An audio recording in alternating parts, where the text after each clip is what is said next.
আমার কাছে যদি জিজ্ঞেস করা হয় পৃথিবীর সর্বশ্রেষ্ঠ খাবার কি, তাহলে চোখ বন্ধ করে একটাই কথা মাথায় আসবে, যার আর কোনো তুলনা নেই।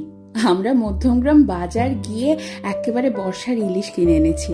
একটু নুন আর হলুদ মাখিয়ে সর্ষের তেলে ভেজে নিয়েই সাথে গরম ভাত, কাঁচা লঙ্কা আর ইলিশ মাছ ভাজার তেল। সত্যি কথা বলো, বাঙালির কি আর কিছু লাগে? এই দিয়ে তো পুরো প্লেট খালি। আমার মা যেহেতু স্কুল শিক্ষিকা, তাই অনেক সময় এমন হয়েছে ঘটা করে রান্না করার সময়ই পাইনি।